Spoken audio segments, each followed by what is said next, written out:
안녕하세요. 노후 걱정 없이 살아갑시다. 인생의 후반기에 접어들면 많은 사람들이 결국 믿을 수 있는 건 내 집뿐이다라는 말을 자주 하곤 합니다.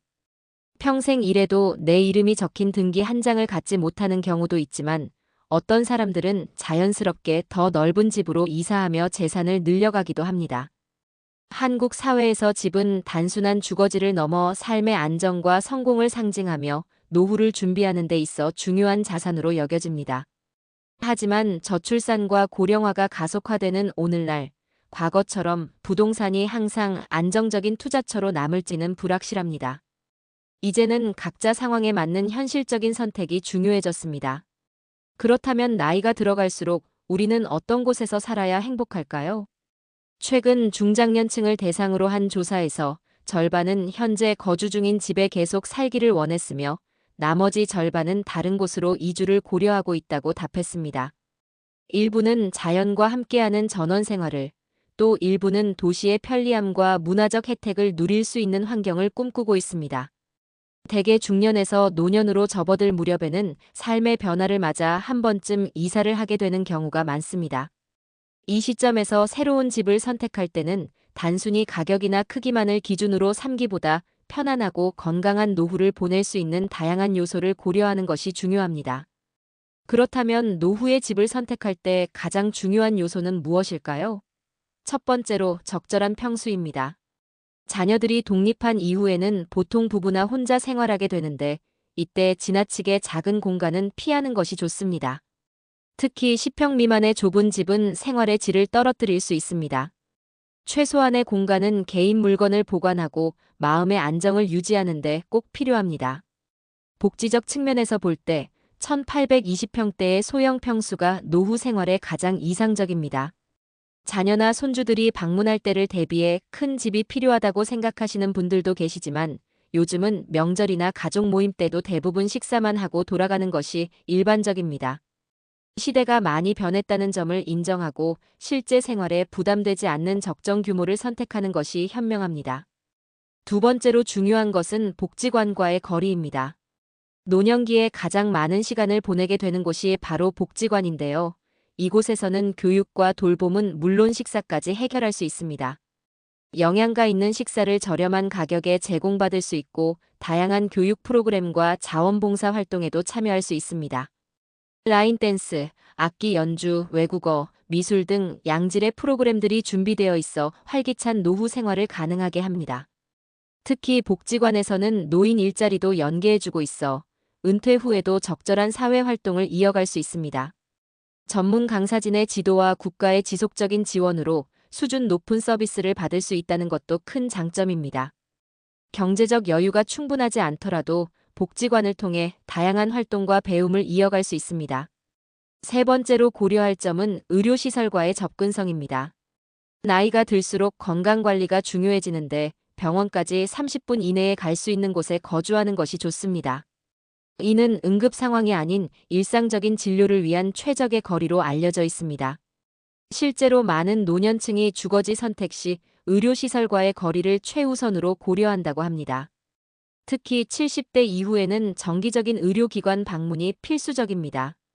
젊었을 때는 멀리 있는 병원까지 찾아가는 것이 어렵지 않았지만 나이가 들수록 이동이 쉽지 않아집니다. 자녀들에게 매번 도움을 요청하기도 어려운 일이니 혼자서도 충분히 병원을 오갈 수 있는 환경을 미리 준비해두는 것이 현명합니다. 네 번째로 중요한 것은 산책로나 공원과의 접근성입니다. 65세 이상 시니어들의 야외 활동 참여율이 꾸준히 증가하는 추세를 보이고 있는데 이는 건강한 노후를 위해 매우 긍정적인 현상입니다. 집 근처에 공원이나 산책로가 있다면 매일 30분 정도의 가벼운 운동을 통해 신체 건강은 물론 정신 건강까지 챙길 수 있습니다. 규칙적인 산책은 당뇨병 예방에도 도움이 되며 관절과 뼈를 튼튼하게 만들어줍니다. 또한 자연스러운 신체 활동을 통해 혈액순환이 원활해지고 스트레스 해소와 우울증 예방에도 효과적입니다. 따라서 주거지 선택 시 걷기 좋은 환경이 갖춰져 있는지 꼭 확인해 보시기 바랍니다. 다섯 번째는 대중교통 이용의 편리성입니다. 나이가 들수록 자가운전이 부담스러워지는데 이때 대중교통이 잘 갖춰져 있다면 훨씬 수월한 생활이 가능합니다. 버스 정류장이나 지하철역이 도보거리에 있어야 하고 주요 시설까지 가는 노선이 잘 연결되어 있는지도 중요한 체크포인트입니다. 특히 시장이나 마트 등 생필품을 구입할 수 있는 곳으로의 이동이 수월해야 합니다. 은퇴 후에는 작은 금액이라도 아끼고자 하는 마음이 커지기 때문에 대형마트보다는 재래시장을 선호하시는 분들이 많습니다. 따라서 주요 시설로의 대중교통 접근성을 꼼꼼히 살펴보고 선택하는 것이 바람직합니다. 여섯 번째로 고려해야 할 사항은 자녀와의 거리입니다. 독립적인 생활을 원하시는 분들이 많지만 나이가 들수록 자녀의 도움이 필요한 상황이 발생하기 마련입니다. 특히 배우자와 사별하게 되면 심리적 공허함과 일상생활의 어려움을 동시에 겪게 되는데 이때 자녀들과 적절한 거리를 유지하고 있다면 큰 도움이 됩니다. 하지만 자녀와 같은 집에서 사는 것은 신중히 결정해야 합니다. 함께 살면 주거비와 생활비 부담이 줄어들고 외로움도 덜 수 있지만 사위나 며느리와의 관계에서 발생하는 스트레스가 삶의 질을 떨어뜨릴 수 있기 때문입니다. 따라서 같은 동네나 인근 지역에 거주하면서 필요할 때 도움을 주고받을 수 있는 정도의 거리가 가장 이상적입니다. 일곱 번째는 주거 비용에 대한 고려입니다. 은퇴 후에는 소득이 줄어드는 반면 의료비를 비롯한 각종 생활비 지출은 계속됩니다. 따라서 주거 형태를 결정할 때 초기 비용뿐만 아니라 월 관리비, 난방비 등 고정 지출도 꼼꼼히 따져봐야 합니다. 특히 관리비가 많이 나오는 주상복합 아파트나 대형 평수는 장기적으로 부담이 될 수 있습니다. 또한 먼 미래를 대비해 주택 자산의 유동성도 고려해야 합니다. 요양시설 입소나 의료비 지출을 위해 집을 처분해야 할 상황이 올 수 있기 때문입니다. 자녀를 키우며 살았던 큰 집을 급매로 처분하지 않도록 미리 적정 규모의 집으로 이사하는 것이 현명한 선택이 될 수 있습니다. 여유 자금이 충분하지 않다면 공공임대주택도 좋은 대안이 될 수 있습니다. 특히 재산의 대부분이 집에 묶여 있는 경우 이를 현금화하여 공공임대주택에 입주하면 여유로운 노후 생활자금을 확보할 수 있습니다. 최근에는 시니어를 위한 다양한 공공임대주택이 공급되고 있으니 이를 적극적으로 고려해 보시기 바랍니다. 여덟 번째는 커뮤니티 활동의 가능성입니다. 노년기에는 사회적 관계가 줄어들면서 고립감과 외로움을 느끼기 쉽습니다. 이러한 문제를 예방하기 위해서는 같은 연령대의 이웃들과 교류할 수 있는 환경이 중요합니다. 아파트 단지 내 주민 모임이나 동네 커뮤니티가 활성화되어 있다면 생활의 만족도가 크게 높아질 수 있습니다. 일본의 한 아파트 단지 사례는 이러한 커뮤니티의 중요성을 잘 보여줍니다. 4천여 명이 거주하는 이 단지에서는 12년간 고독사가 단 한 건도 발생하지 않았는데 그 비결은 180여 개에 달하는 주민 소모임에 있었습니다. 꽃꽂이, 서예 등 다양한 취미 활동을 함께하면서 자연스럽게 서로를 살피고 돌보는 문화가 형성된 것입니다. 또한 주민들이 직접 아파트 관리에 참여하면서 적절한 수입도 올리고 있어 노년기의 경제활동과 사회참여 모델로도 주목받고 있습니다. 이처럼 활발한 커뮤니티가 있는 곳이라면 혼자 사는 것이 두렵지 않은 건강한 노후를 보낼 수 있습니다. 아홉 번째로 고려할 점은 계절적 요인입니다. 특히 겨울철 생활의 편의성을 꼼꼼히 따져봐야 합니다. 경사가 심한 지역이나 미끄러운 길이 많은 곳은 노년기 낙상사고의 위험이 높습니다. 또한 한파나 폭설 시에도 불편함 없이 생활할 수 있도록 난방시설이 잘 갖춰져 있고 제설 작업이 신속하게 이루어지는 지역인지 확인해야 합니다. 더불어 여름철 폭염에 대비한 시설도 중요합니다.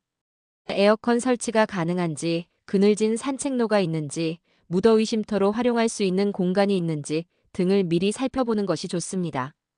기후변화로 인해 극단적인 날씨가 잦아지고 있는 만큼 계절적 요인은 더욱 중요한 고려사항이 되고 있습니다. 열 번째로 중요한 것은 노후주택의 내부 구조입니다. 나이가 들수록 생활의 편의성과 안전성이 더욱 중요해지므로 주택 내부의 세심한 부분까지 신경 써야 합니다. 문턱이나 계단이 적고 바닥이 미끄럽지 않은 집이 좋으며 욕실에는 안전바가 설치되어 있거나 설치가 가능한 구조여야 합니다. 특히 욕실과 침실의 동선은 최대한 가까운 것이 좋습니다. 밤중에 화장실을 가는 일이 잦아지는 노년기에는 이동거리가 짧을수록 안전사고의 위험이 줄어들기 때문입니다. 또한 현관이나 욕실에 앉아서 신발을 신고 벗을 수 있는 공간이 있다면 더욱 좋습니다. 주방의 구조도 중요한 고려사항입니다. 수납장이 너무 높지 않아야 하고 싱크대 높이가 적당해야 허리 통증 없이 편하게 사용할 수 있습니다. 최근에는 이러한 노년층의 특성을 고려한 시니어 특화 설계가 적용된 주택들도 늘어나고 있어 선택의 폭이 넓어졌습니다. 채광과 환기도 놓치지 말아야 할 부분입니다. 충분한 자연광이 들어오는 집은 우울증 예방에 도움이 되며 실내 공기 질 관리도 수월합니다. 특히 겨울철에는 실내에서 보내는 시간이 길어지므로 채광이 잘 되는 남양주택을 선호하시는 분들이 많습니다. 발코니나 테라스가 있다면 금상첨화입니다. 작은 화분이나 텃밭을 가꾸면서 소소한 취미 생활을 즐길 수 있고 빨래를 널거나 환기를 시키기에도 편리합니다. 다만 너무 넓은 발코니는 관리가 부담될 수 있으니 실용적인 크기를 선택하는 것이 좋습니다.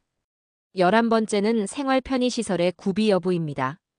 대형마트나 시장도 중요하지만 일상적으로 더 자주 이용하게 되는 동네 슈퍼마켓, 세탁소, 약국 등이 도보거리에 있는지 확인해야 합니다. 특히 약국의 경우 갑작스러운 건강 이상이나 간단한 처방약이 필요할 때 가까이 있으면 매우 유용합니다. 은행이나 우체국 같은 금융기관의 접근성도 중요합니다. 온라인 뱅킹이 보편화되었다고는 하지만 노년층의 경우 직접 방문하여 업무를 처리하는 것을 선호하는 경우가 많습니다. 또한 ATM 기기가 가까이 있다면 현금 인출이나 공과금 납부도 편리하게 할 수 있습니다. 식당이나 카페 같은 외식시설도 고려 대상입니다. 나이가 들수록 직접 요리하기 어려운 날이 늘어나고 가끔은 밖에서 식사하며 기분 전환을 하고 싶을 때도 있습니다.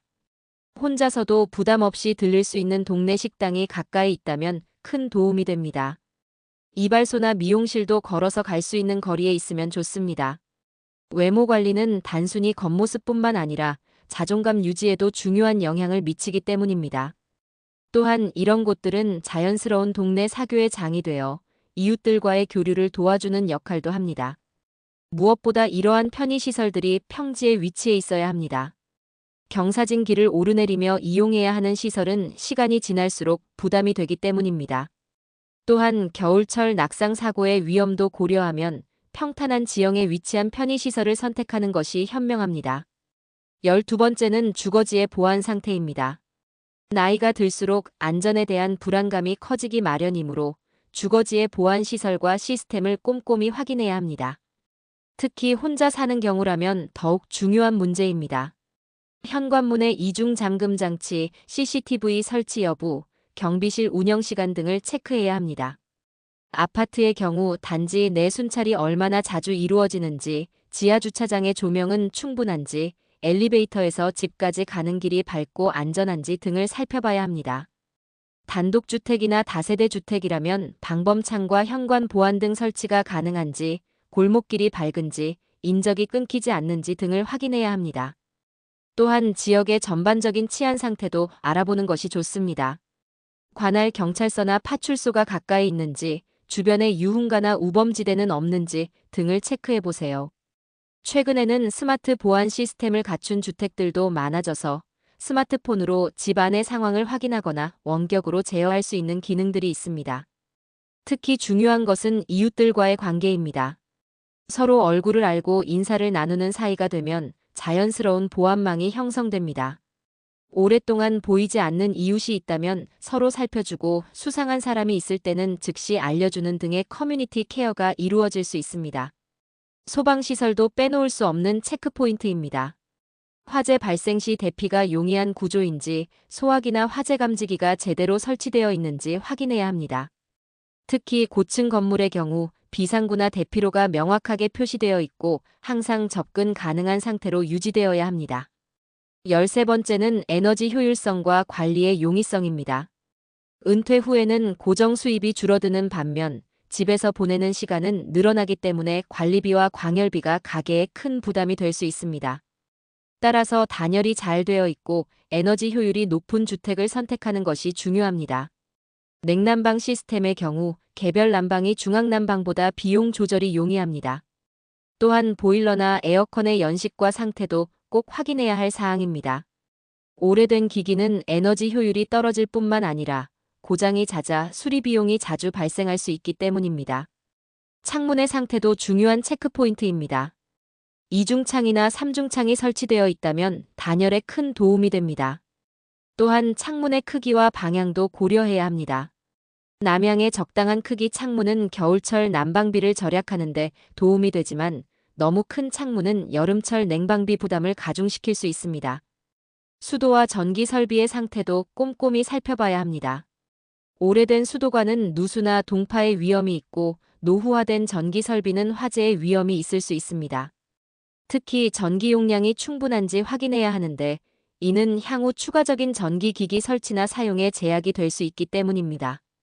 집의 구조나 설비가 아무리 좋더라도 관리가 어렵다면 실제 생활에서는 큰 부담이 됩니다. 따라서 청소나 수리가 용이한 구조인지 필요한 경우 관리 서비스를 받을 수 있는지 등도 고려해야 합니다. 특히 혼자 살게 될 경우를 대비해 스스로 관리할 수 있는 수준인지 판단하는 것이 중요합니다. 14번째는 미래 가치와 황금성입니다. 비록 현재는 건강하고 활동적인 생활이 가능하더라도 먼 미래의 상황까지 고려한 선택이 필요합니다. 혹시라도 요양시설 입소나 의료비 지출을 위해 주택을 매각해야 할 상황이 올 수 있기 때문에 부동산 시장에서 거래가 원활한 물건을 선택하는 것이 현명합니다. 일반적으로 아파트가 가장 황금성이 높은 것으로 알려져 있지만 모든 아파트가 같은 가치를 지니는 것은 아닙니다. 지하철역과의 거리, 단지의 규모, 건설사의 신뢰도, 주변 개발 계획 등 다양한 요소들이 미래 가치에 영향을 미칩니다. 따라서 현재의 편의성뿐만 아니라 이러한 요소들도 함께 고려해야 합니다. 또한 향후 재건축이나 리모델링 가능성도 체크해 볼 필요가 있습니다. 건축 연도가 오래된 주택의 경우 미래에 재건축이나 리모델링이 진행될 수 있는데 이는 자산 가치에 큰 영향을 미치는 요소입니다. 다만 공사 기간 동안의 이주 문제나 추가 부담금 등도 함께 고려해야 합니다. 주변 지역의 발전 가능성도 중요한 고려 사항입니다. 새로운 교통망이 들어설 예정이거나 대규모 주거단지나 상업시설이 계획되어 있다면 미래 가치 상승을 기대할 수 있습니다. 반면 혐오시설이 들어설 예정이거나 인구 감소가 예상되는 지역이라면 신중한 판단이 필요합니다. 주택 구입에 대출이 필요한 경우라면 더욱 신중해야 합니다. 은퇴 후에는 소득이 줄어들기 때문에 무리한 대출은 심각한 재정적 부담이 될 수 있습니다.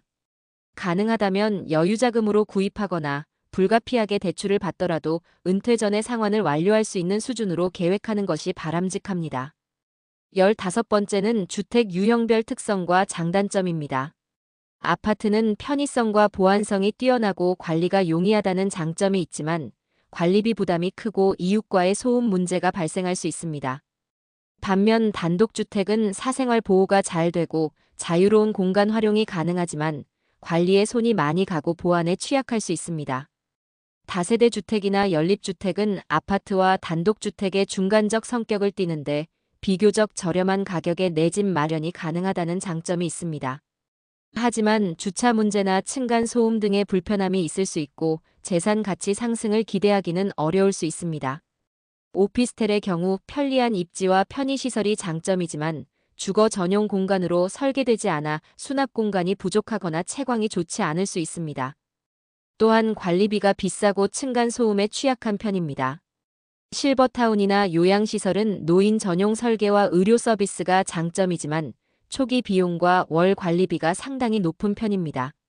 최근에는 도시형 생활주택이나 주거형 오피스텔 등 새로운 형태의 주거 유형도 등장하고 있습니다. 이러한 신종 주택들은 각각의 특성과 장단점이 있으므로 본인의 생활 패턴과 선호도를 고려해 신중히 선택해야 합니다. 주택 유형을 선택할 때는 현재의 건강 상태와 생활 패턴뿐만 아니라 향후 5-10년 후의 변화 가능성도 고려해야 합니다. 건강이 악화되거나 거동이 불편해질 경우를 대비해 필요시 구조 변경이나 편의시설 설치가 가능한 유형을 선택하는 것이 좋습니다. 16번째는 긴급 상황 대처 시스템입니다. 나이가 들수록 갑작스러운 건강 이상이나 안전사고의 위험이 높아지므로 비상시 신속한 도움을 받을 수 있는 환경인지 확인해야 합니다. 특히 혼자 생활하는 경우라면 이는 더욱 중요한 고려사항이 됩니다. 최근에는 스마트 홈 시스템을 통해 응급 상황을 감지하고 자동으로 구조 요청을 하는 서비스들이 늘어나고 있습니다. 움직임 감지 센서나 온도 감지기를 통해 거주자의 안전을 모니터링하고 이상 징후가 감지되면 자동으로 보호자나 응급센터에 연락이 가는 시스템입니다. 또한 지자체에서 운영하는 독거노인 돌봄 서비스나 응급안전 알림 서비스를 이용할 수 있는지도 체크해봐야 합니다. 이러한 서비스들은 대부분 무료로 제공되며 정기적인 안부 확인과 응급 상황 발생 시 신속한 대처가 가능합니다. 주택 내부의 응급벨 설치 여부도 중요합니다. 특히 화장실이나 욕실과 같이 낙상 사고가 자주 발생하는 공간에는 반드시 응급벨이 설치되어 있어야 합니다. 또한 이러한 응급벨이 실제로 작동하는지, 비상 연락망은 제대로 구축되어 있는지 정기적으로 점검하는 것이 필요합니다. 이웃이나 관리사무소와의 비상 연락망 구축도 필수적입니다. 특히 독거노인의 경우 주기적으로 이웃들과 안부를 확인하는 시스템을 만들어두면 좋습니다. 실제로 많은 사고나 위급 상황이 이웃들의 신속한 발견과 조치로 해결되고 있습니다. 17번째는 노후의 취미생활과 자기개발을 위한 환경입니다. 은퇴 후에는 여가 시간이 크게 늘어나므로 이를 의미 있게 보낼 수 있는 환경이 갖춰져 있는지 확인해야 합니다. 도서관, 문화센터, 체육시설 등 평생교육이나 취미활동을 즐길 수 있는 시설들이 근처에 있다면 더욱 풍요로운 노후 생활이 가능합니다. 특히 도서관의 경우 단순히 책을 읽는 공간을 넘어 다양한 문화 프로그램과 강좌를 제공하는 복합문화 공간으로 발전하고 있습니다. 또한 대부분 무료로 이용할 수 있어 경제적 부담 없이 지속적인 자기개발이 가능합니다. 도서관에서 운영하는 독서 모임이나 강좌에 참여하면 새로운 인간관계도 형성할 수 있습니다. 문화센터나 주민센터에서 제공하는 프로그램들도 활용도가 높습니다. 요가, 댄스, 서예, 외국어 등 다양한 강좌들이 저렴한 비용으로 제공되며 같은 관심사를 가진 사람들과 교류할 수 있는 기회도 됩니다. 특히 건강관리와 관련된 프로그램들은 노년기 삶의 질 향상에 큰 도움이 됩니다. 체육시설의 경우 실내 체육관이나 수영장, 탁구장 등이 있다면 날씨와 관계없이 꾸준한 운동이 가능합니다. 최근에는 시니어 전용 운동기구가 설치된 공원이나 체육시설도 늘어나고 있어 연령대에 맞는 적절한 운동을 할 수 있습니다. 취미 활동을 위한 모임 공간도 중요합니다. 아파트 단지 내 커뮤니티 시설이나 마을회관 등에서 동호회 활동을 할 수 있다면 이웃들과 함께하는 즐거운 여가 생활이 가능합니다. 이러한 활동들은 신체적, 정신적 건강 유지에 도움이 될 뿐만 아니라 사회적 고립을 예방하는 데도 큰 역할을 합니다. 18번째는 반려동물 양육 가능 여부입니다. 최근 노년층의 반려동물 입양이 증가하고 있는데 이는 정서적 안정과 일상생활의 활력을 제공하는 긍정적인 현상입니다. 하지만 주거 환경이 반려동물 양육에 적합한지 미리 확인해야 합니다. 아파트나 다세대 주택의 경우 반려동물 사육에 대한 제약이 있을 수 있고 이웃과의 마찰 가능성도 고려해야 합니다. 특히 반려견을 키우고자 한다면 산책이 용이한 환경인지 살펴봐야 합니다. 집 주변에 반려동물과 함께 걸을 수 있는 공원이나 산책로가 있다면 좋고 동물병원도 가까운 거리에 있어야 합니다. 또한 엘리베이터가 있는 건물이라면 반려동물과 함께 이동하기가 수월합니다. 실내 구조도 중요한 고려사항입니다. 반려동물이 활동하기에 충분한 공간이 있는지, 배변 처리나 청소가 용이한 구조인지 확인해야 합니다. 마당이나 베란다가 있다면 반려동물의 활동 공간으로 활용할 수 있지만 안전을 위한 추가적인 시설 설치가 필요할 수 있습니다. 또한 주변에 반려동물 관련 편의시설이 있는지도 체크해야 합니다. 반려동물 용품점, 미용실, 호텔 등이 가까이 있다면 더욱 편리한 반려생활이 가능합니다. 최근에는 반려동물 돌봄 서비스를 제공하는 업체들도 늘어나고 있어 필요할 때 도움을 받을 수 있습니다. 무엇보다 중요한 것은 반려동물 양육이 허용되는 주거 형태인지 확실히 확인하는 것입니다. 일부 임대주택이나 공동주택에서는 반려동물 사육을 금지하거나 제한하는 경우가 있으므로 계약 전에 반드시 확인해야 합니다. 19번째는 세대 구성의 다양성입니다. 모든 연령대가 골고루 분포된 주거단지는 활기차고 안정적인 커뮤니티를 형성하는 데 도움이 됩니다. 노년층만 밀집된 지역은 활력이 부족할 수 있고 반대로 젊은 층이 지나치게 많은 곳은 생활 패턴의 차이로 불편함을 겪을 수 있습니다. 이상적인 것은 다양한 연령대가 조화롭게 어우러진 환경입니다. 어린이들의 왁자지껄한 소리는 활기를 주고 청장년층의 존재는 지역 경제를 활성화시키며 같은 연령대의 노년층은 심리적 유대감을 형성할 수 있게 합니다. 이러한 균형 잡힌 인구 구성은 지역 사회의 지속 가능한 발전에도 긍정적인 영향을 미칩니다. 또한 세대 간 교류가 자연스럽게 이루어지는 환경인지도 중요합니다. 아파트 단지 내 어린이집이나 놀이터가 있다면 손주들이 방문했을 때 함께 시간을 보내기 좋습니다. 또한 다양한 연령대가 함께 이용할 수 있는 커뮤니티 시설이 있다면 자연스러운 세대 간 소통이 가능합니다. 상가나 편의시설의 구성도 세대 구성과 관련이 있습니다. 젊은 층이 많은 지역은 카페나 음식점이 많은 반면 노년층이 많은 곳은 의료시설이나 복지시설이 많은 경향이 있습니다. 다양한 연령대가 골고루 분포된 지역은 이러한 시설들이 균형 있게 갖춰져 있어 생활의 편의성이 높습니다. 지역 행사나 축제도 세대 구성과 밀접한 관련이 있습니다. 다양한 연령층이 참여할 수 있는 행사가 정기적으로 열리는 곳이라면 지역 공동체의 일원으로서 소속감을 느끼며 활기찬 노후 생활을 영위할 수 있습니다. 20번째는 교통소음과 공해 문제입니다. 노년기에는 집에서 보내는 시간이 많아지므로 소음이나 대기오염과 같은 환경적 요소가 삶의 질에 미치는 영향이 더욱 커집니다. 특히 대로변이나 철도 인근의 주택은 소음 문제가 심각할 수 있으며 이는 수면장애나 스트레스의 원인이 될 수 있습니다. 주변에 공사 현장이 있는지도 확인해야 합니다. 재개발이나 재건축이 예정된 구역 근처라면 장기간 공사 소음과 분진에 시달릴 수 있습니다. 또한 버스 정류장이나 택시 승강장이 너무 가까운 경우에도 차량 소음이나 배기가스로 인한 불편함이 있을 수 있습니다. 창문의 방음 상태도 중요한 체크포인트입니다. 이중창이나 삼중창이 설치되어 있다면 외부 소음을 상당 부분 차단할 수 있습니다. 특히 침실의 창문은 방음이 잘 되어야 하는데 이는 양질의 수면을 취하는데 매우 중요한 요소이기 때문입니다. 대기질도 중요한 고려사항입니다. 공장지대나 폐기물 처리 시설 근처는 피하는 것이 좋으며 바람길이 잘 형성되어 있어 자연환기가 용이한 곳이 좋습니다. 최근에는 미세먼지 농도가 높은 날이 많아 실내 공기질 관리가 더욱 중요해졌습니다. 일조권과 조망권도 확인해야 합니다. 앞동이나 주변 건물에 의해 햇빛이 가려지지 않는지, 창밖 전망은 어떠한지 살펴보아야 합니다. 좋은 전망은 심리적 안정감을 주며 충분한 채광은 건강한 생활 리듬을 유지하는 데 도움이 됩니다. 21번째는 주택 구조의 안전성과 내구성입니다. 노후 주택의 경우 구조적 결함이나 누수, 균열 등의 문제가 있을 수 있으므로 전문가의 정밀 점검을 통해 건물의 상태를 확인하는 것이 중요합니다. 특히 지진이나 홍수와 같은 자연재해에 대한 안전성도 반드시 체크해야 할 사항입니다. 건축 연도가 오래된 주택의 경우 전기 배선이나 수도관의 노후화 여부를 꼼꼼히 살펴봐야 합니다. 오래된 배선은 화재의 위험이 있을 수 있고 노후화된 수도관은 누수나 수질 문제를 일으킬 수 있습니다. 이러한 기본 설비들의 교체나 보수가 필요한 경우 예상되는 비용도 미리 파악해 두어야 합니다. 단열재의 상태도 중요한 체크포인트입니다. 적절한 단열은 에너지 효율과 직결되며 겨울철 결로 현상을 방지하는 데도 중요한 역할을 합니다.